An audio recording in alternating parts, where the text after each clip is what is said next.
Hi everybody, Dana Litwin here again, and welcome back to Tuesday Tips for Leaders of Volunteers. And today talking about the V word. So in English we say volunteering, and I'm not going to get into what that word sounds like in all the other languages of the world, but I'm talking today about how some people hear that word and they don't think it applies to what they're doing in their community. If they're, especially in the majority of informal volunteering events worldwide, more than 70% by most estimates every time we try to measure that, which isn't easy, but it seems to be the majority of volunteering in any given area at any given time is not attached to a nonprofit or government organization or NGO or any other kind of official entity. So informal volunteering can be part of mutual aid networks. It can be someone, again, very often just taking care of something, taking care of a neighbor, looking in on someone, doing shopping for someone who is housebound or is unable to, or just seeing litter in their neighborhood or their park and getting a little group of neighbors together to clean it up. That's different than what, a city or a county or a nonprofit might be doing. But it helps us with engagement, especially since, everyone is really turning on the sirens for, we can't recruit, there's not enough people, there's a general labor shortage. All of that is true.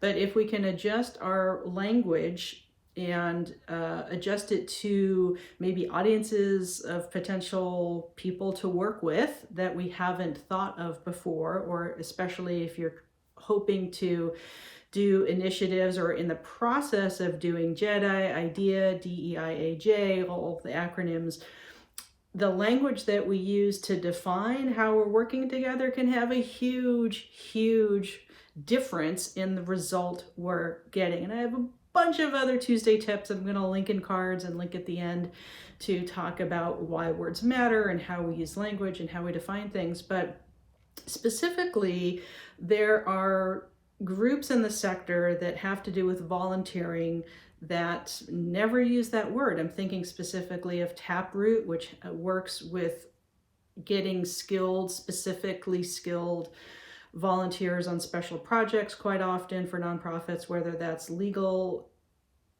advice or marketing design, things like that, website design. Uses pro bono, and that's fine too. And sometimes people respond better in the business world with pro bono than they do with the word volunteer. And we can't get into everyone's brains, we don't know why, but that seems to be effective for that audience. So if we're not going to use the V word, how do we talk about what we're doing? Well, it's not necessarily entirely off the table, but the point of these tips is to help you understand and maybe adjust your messaging, your marketing, recruitment language. That volunteering is the most common definition, again, for English speakers, but are you reaching out to other language groups, other cultural groups, where the framing of doing something with your temple, with your church, with your faith organization is never really considered volunteering? It might be called service to others, community service,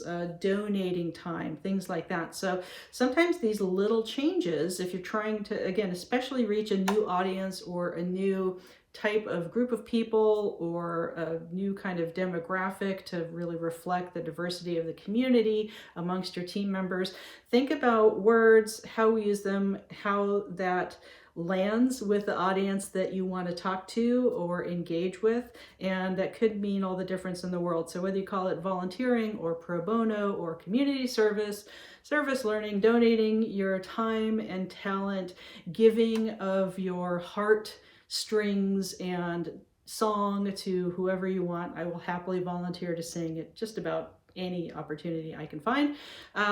Just, a couple of tips. This came up in some recent webinars and discussions I was having last week and today as well, of what if we're saying the word volunteer and that's just flying over somebody's head because they're like, oh, I don't have time to volunteer, but every Saturday I bring groceries to my neighbors who are elderly and it's not safe for them to do that on their own in the ongoing pandemic. So maybe more listening sessions, which I'll also link to, how to do kind of care circles and listening sessions and ways to communicate that'll be as effective as possible in these, again, incredibly difficult, challenging times to find the best fit of people for roles in your organizations. And I hope these short little 5 minutes Tuesday tips help you. And if you're not yet in the Cool Kids Club, please hit subscribe, hit like, share this video far and wide with your colleagues and anyone else who might be interested in learning Tuesday tips for leaders of volunteers or anything else. Hope you have a great rest of the week, and we'll see you next time.